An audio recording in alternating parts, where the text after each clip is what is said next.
Hi friends, this is Vijayaditya. ఈరోజు ఆర్ఆర్బీకి చాలా పోస్టులు అనేవి మనకు నోటిఫికేషన్ అనేది రావడం జరిగింది. సో నేనేం టైటిల్ పెట్టానంటే మీరు చూస్తుంటారు ఆల్రెడీ. ఆర్ఆర్బీలో సక్సెస్ కావాలంటే, ఆర్ఆర్బీ అనే కాదు ఏ ఎగ్జామ్ అనేది సక్సెస్ కావాలంటే ముందు మనకి తెలియాల్సింది సిలబస్. సో సిలబస్ తెలియడమే కాదు, సిలబస్ అనేది అవగాహన చేసుకోవాలని చెప్పి నేనేం చేశానంటే, చాలామంది వీడియోస్ ఇంగ్లీష్లో చేస్తున్నారు. అంటే ఇంగ్లీష్లో సిలబస్ డౌన్లోడ్ చేసుకోండి అని చెప్పి దాని లింక్ అవి ఇవి పెడుతున్నారు. సో నేనేం చేశానంటే దాన్ని తెలుగులో ట్రాన్స్లేట్ చేసి దాన్ని ఎక్స్ప్లెయిన్ చేద్దామనే ఉద్దేశంతో ఈ వీడియో చేస్తున్నాను. సో ఇంతకుముందు నేను డిఎస్సి వీడియోస్ అలాగే షార్ట్ ఫిల్మ్స్ కూడా పెడతానని చెప్పి అన్నాను, ఇంకా పెట్టలేదు. సో ఇప్పుడు డిఎస్సి వీడియోస్తో పాటు అంటే ఆల్ ఎడ్యుకేషన్ అప్డేటెడ్స్ ఈ యొక్క ఛానల్లో నేను చెప్తాను. సో ప్రజెంట్ ఏంటంటే ఆర్ఆర్బీ అనేది మనకి సిబిటి టెస్ట్ 1 అంటే ఏంటి? సిబిటి అంటే ఏదో కొత్త ఎగ్జామ్ కాదు, కంప్యూటర్ బేస్డ్ టెస్ట్ అంటారు దాన్ని. అంటే ఇంతకుముందు ఆఫ్లైన్లో జరిగేది, ఇప్పుడు ప్రతిదీ ఆన్లైన్లో జరుగుతుంది కదా, కాబట్టి దాన్ని సిబిటి అంటారు. సో టెస్ట్ 1, టెస్ట్ 2 అని రెండు ఉంటాయి మనకి. అంటే ఒకటి టెస్ట్ 1 ప్రిలిమ్స్గా భావించవచ్చు, టెస్ట్ 2 అనేది మెయిన్ ఎగ్జామ్ అనమాట. ఆ విధంగా ఉంటుంది. సో ఈ ఎగ్జామ్ ఎలా ఉంటుందంటే మల్టిపుల్ చాయిస్లో ఉంటుంది. అంటే మీకు తెలుసు కదా, ఫోర్ ఆప్షన్స్ ఉంటాయి. సో ఇవన్నీ కూడా ఇందులో మనకి ఫస్ట్ ఎగ్జామ్కి అంటే టెస్ట్ 1కి 100 మార్క్స్ ఉంటాయి. 100 మార్క్స్ 90 మినిట్స్ అండి, 90 నిమిషాలు. రెండో ఎగ్జామ్ కూడా సిబిటి టెస్ట్ 2 కూడా 120 మార్క్స్ ఉంటుంది. అది కూడా 90 మినిట్సే, అంటే 90 నిమిషాలే ఉంటుంది. సో మీకు ఒకటి చెప్పాల్సింది ఏంటంటే, సిబిటి టెస్ట్ 1కి ఎగ్జామ్ రాసిన ఎవరైనా మార్క్స్ బాగా వచ్చినాయి అనుకోండి, సిబిటి టెస్ట్ 2 కూడా సేమ్ అదే సిలబస్, అదే టైం, కాకపోతే ఇక్కడ 100 మార్క్స్, అక్కడ 120 మార్క్స్. సేమ్ టైం కూడా 90 మినిట్స్, సిలబస్ కూడా సేమ్ అదే. సో మీరు సిబిటి టెస్ట్ 1కి కష్టపడితే సిబిటి టెస్ట్ కష్టపడక్కర్లేదు, జస్ట్ రివిజన్ చేసుకుంటే చాలు. మరి ఆ సిలబస్ ఏంటో ఇప్పుడు చూసుకుందాం.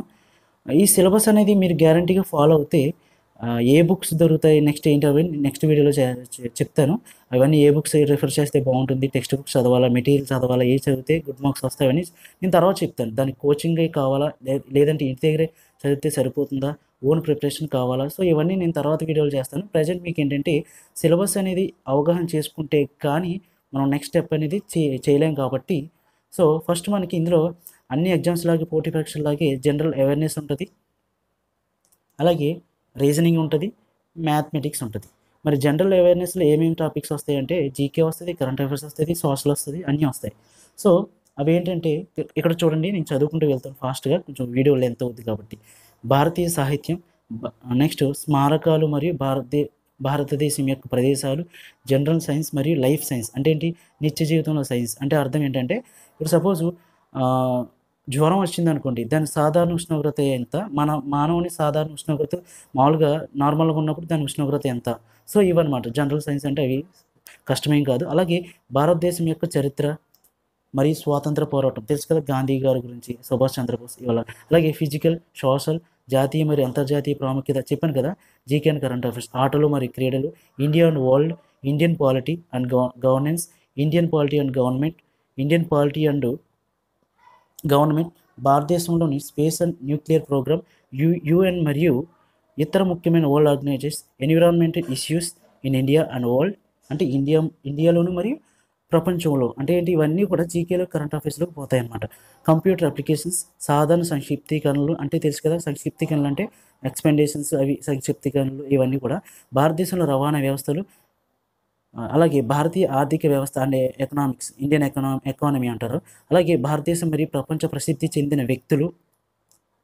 ఇంకా ఫర్ ఎగ్జాంపుల్ చెప్పాను కదా, ప్రపంచ వ్యారీగా. అలాగే మన దేశంలోకి వచ్చేసి గాంధీ గారు అంటే బాగా తెలుసు. అలాగే ప్రపంచంలో ఇంకెవరు ఉన్నారు వాళ్ళందరూ కూడా. భారతదేశ ప్రభుత్వం యొక్క ప్రధాన కార్యక్రమాలు, ఫ్లోరా మరియు ఫౌనా, ముఖ్యమైన ప్రభుత్వ సంస్థలు, ఇవన్నీ కూడా అనమాట. ఇవన్నీ ఎందులోకి వెళ్తాయంటే అవేర్నెస్లోకి వెళ్తాయి మనకి. అలాగే మ్యాథమెటిక్స్లో మనకి వచ్చేసి 30 మార్కులు అండి. ఇవి 30 మార్కులు, మొత్తం 100 అన్నాను కదా, 100 మార్కులు 40 మార్కులు ఏమో జనరల్ అవేర్నెస్, మిగతా 30 మార్క్స్ ఏమో మ్యాథ్స్. ఆ మ్యాథ్స్ ఏంటో చూద్దాం. సంఖ్యా వ్యవస్థ అంటే తెలుసు కదా మీకు. అలాగే దశాంశాలు, భిన్నాలు, ఎల్సిఎం అంటే కాసాగు గసాబా, ఇవి హెచ్సిఎఫ్. అలాగే నిష్పత్తి మరియు నిష్పత్తులు, శాతం, వ్యవధి అంటే లిమిట్స్ అనమాట. అలాగే సమయం మరియు పని, వర్క్ అండ్ టైం. అలాగే సమయం మరియు దూరం, టైమ్ అండ్ డిస్టెన్సెస్. అలాగే సాధారణ మరియు సమ్మేళన ఆసక్తి తెలుగులో ఎలా ఉంటుంది ఏమనుకోద్ది. మీకు ఇంగ్లీష్లో కూడా కింద లింక్ ఇస్తాను డిస్క్రిప్షన్లో. అలాగే మీకు తెలుగులో డౌన్లోడ్ చేసుకోవడానికి కూడా దీని లింక్ ఇస్తాను. మీకు ఉండాల్సింది ఏంటంటే గూగుల్ క్రోమ్ అనేది డౌన్లోడ్ చేసుకుంటే, క్రోమ్ డౌన్లోడ్ చేసుకున్నారనుకో మీకు ఆటోమేటిక్గా మీరు ఇలా క్లిక్ చేయగానే మీకు ఈ సిలబస్ అనేది ఓపెన్ అవుతుంది. మీరు 2 డౌన్లోడ్ చేసుకోవచ్చు. అలాగే లాభం మరియు నష్టం, ఎలిమెంటరీ ఆల్జీబ్రా, జ్యామితి మరియు త్రికోణమితి, ఎలిమెంటరీ స్టాటిస్టిక్స్. సో ఇవన్నీ మనకి మ్యాథ్స్లో 30 మార్క్స్కి వస్తాయండి. అలాగే జనరల్ ఇంటెలిజెన్స్ అండ్ రీజనింగ్, ఇవి కూడా 30 మార్క్స్. దీన్ని తెలుగులో చెప్పడం కంటే ఇంగ్లీష్లో చెప్పడం బెస్ట్, ఎందుకంటే మీకు అర్థం కాదనమాట. సో ఇంగ్లీష్లో మాట్లాడుకుందాం. తెలుగులో కావాల్సిన తెలుగులో చూసుకోండి. ఇక్కడ ఇంగ్లీష్లో చూడండి. Analogies, కాంప్లీషన్ of number and alphabetical series. అంటే ఆల్ఫాబెటికల్ సిరీస్ అని మీకు తెలుసు కదా, ఏదో ఒక నెంబర్ ఇస్తాడు, అందులో ఏదో వర్డ్ ఇస్తాడు, అందులో ఆల్ఫాబెటికల్ మనం చూడమంటారు. అవి ఈజీ అనమాట. Coding and decoding, mathematical operations, similarities and differences, relationships, analytics, reasoning, syllogism, అలాగే జంబ్లింగ్, ఇవన్నీ Venn diagrams, puzzle, data sufficiency, statement, conclusion, statement, course of action. So ఇవన్నీ కూడా మీకు ఏ బుక్లో అవైలబుల్గా ఉంటుంది అనేది నేను నెక్స్ట్ వీడియో చేస్తాను. ప్రజెంట్ మీరు ఏంటంటే జనరల్ అవేర్నెస్ అనేది పట్టుకోండి, ఎందుకంటే సబ్జెక్ట్ ఎక్కువ ఉండేది అదే ప్రజెంట్ మనకి. అలాగే ఫస్ట్ మీరు చదవాల్సిన జనరల్ అవేర్నెస్, అలాగే మ్యాథమెటిక్స్, ఈ 2 పట్టుకోండి. లాస్ట్ మీరు ఏంటంటే రీజనింగ్ తీసుకుందరు కానీ, ఓకేనా. ఇంత అయిపోయిన తర్వాత ఇక్కడ చూడండి, ఆర్ఆర్బి ఎన్టీపీసీ 2వ దశ సిబిటి టెస్ట్ 2019 సిలబస్ అన్నాను కదా, ఇక్కడ 120 మార్క్స్ సేమ్ అదే. కాకపోతే అక్కడ జనరల్ అవేర్నెస్ 40 మార్క్స్ అన్నాను కదా, ఇక్కడ 50 మార్క్స్ వస్తుంది. సేమ్ సిలబస్ కావాలంటే మీరే చూసుకోండి. అలాగే మ్యాథ్స్ అక్కడ 30 మార్క్స్ అన్నాను కదా, ఇక్కడ 35 మార్క్స్. అలాగే అక్కడ general intelligence and reasoning 30 marks కదా, ఇక్కడ 35 మార్క్స్. అలా ఎలా అయితే అక్కడ 100 మార్క్స్, ఇక్కడ 20 మార్క్స్ యాడ్ అయ్యి దాన్ని సిబిటి టెస్ట్ 2 అన్నాడు అంతే. సో మీకు సిలబస్ అయితే సేమ్ అనమాట. మీరు ఫస్ట్ సిబిటి టెస్ట్కి మీరు కష్టపడితే సెకండ్కి చాలా ఈజీ అయిపోతుంది. ఇక్కడ చూడండి నోట్. ఈ నోట్ అనేది నేను కాదు, ఇది సేమ్ నేను ఏం చేశానంటే అఫీషియల్ వెబ్సైట్కి వెళ్ళి ఎన్టీపీసీ ఆర్ఆర్బి 2019 సిలబస్ అని టైప్ చేస్తే మీకు ఆల్రెడీ గూగుల్లో ఒకటి డిస్ప్లే అవుతుంది. దాన్ని నేను చూసి ఏంటంటే తెలుగులో నేను ట్రాన్స్లేట్ చేశాను అనమాట. ట్రాన్స్లేట్ చేసింది అంటే గవర్నమెంట్ చెప్పింది. చూడండి, ప్రతికూల జవాబుకు ప్రతికూల మార్కింగ్ ఉంటుంది. అంటే ఏంటి, నెగిటివ్ మార్క్స్ ఉంటుంది 1/3 అనమాట.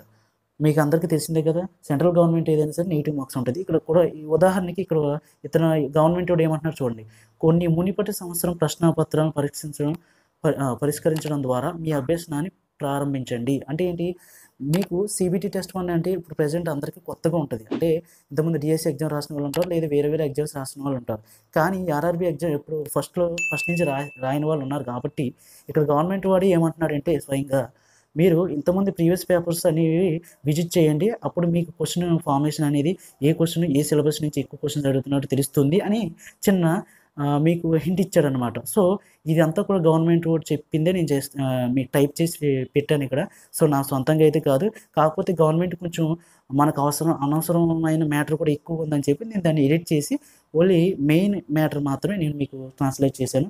సో దీన్ని డౌన్లోడ్ లింక్ మీకు డిస్క్రిప్షన్లో ఇస్తాను. తెలుగులోని ఇంగ్లీష్లో రెండిట్లో మీరు డౌన్లోడ్ చేసుకోవచ్చు. బట్ నోట్ ఏంటంటే మీకు గమనిక ఏంటంటే గూగుల్ డ్రైవ్ అనేది మీరు డౌన్లోడ్ చేసుకోవాలి. ఇంకా ఏంటంటే ఇక్కడ చూడండి, మరియు మీ బలహీనమైన అంశాలను విశ్లేషించండి. అంటే ఏంటి చెప్పాను కదా, పరీక్షలో ఖచ్చితత్వం మరియు అధిక స్కోర్ సాధించడంలో ఈ రెగ్యులర్ ప్రాక్టీస్ అనేది సహాయం పడుతుంది అంటున్నాను. సో మీకు నేను నెక్స్ట్ వీడియోలో ఏం చేస్తానంటే ఏ బుక్స్ చదివితే మంచిది, నెక్స్ట్ ఏ టాపిక్ చదివితే మీకు కవర్ అవుతుంది, అలాగే ఎగ్జామ్స్ ఎప్పుడు.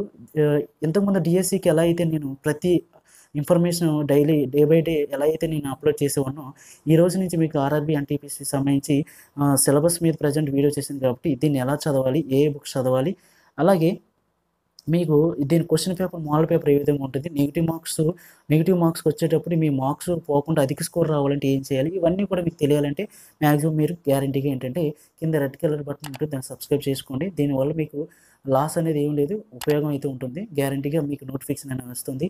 సో నా వీడియోస్ అన్నీ కూడా మీరు డైలీగా విజిట్ చేయొచ్చు. ఏ ఇన్ఫర్మేషన్ తెలిసినా సరే మీకు ఆర్ఆర్బి కోసం ఈ రోజు నుంచి డిఎస్సితో పాటుగా షార్ట్ ఫిల్మ్స్తో పాటుగా ఈ ఎడ్యుకేషన్ అప్డేట్ అనేది కూడా నేను ప్రతిరోజు ఇవ్వడం జరుగుతుంది. సో అందరూ కూడా నచ్చితే లైక్ చేయండి, కమెంట్ చేయండి, షేర్ చేయండి. కమెంట్ చేయడం మాత్రం మర్చిపోవద్దు. మీకు ఏ సబ్జెక్ట్ కావాలి, ఏ సబ్జెక్ట్ క్లాసులు కావాలో ఆన్లైన్ క్లాసులు కూడా చెప్దామని అనుకుంటున్నాను. అది నా అవైలబిలిటీ బట్టి మీ యొక్క కమెంట్ బట్టి ఉంటుంది. సో అందరూ కూడా కమెంట్ చేయండి, సబ్స్క్రైబ్ చేసుకోండి. Thank you friends, good luck, all the best.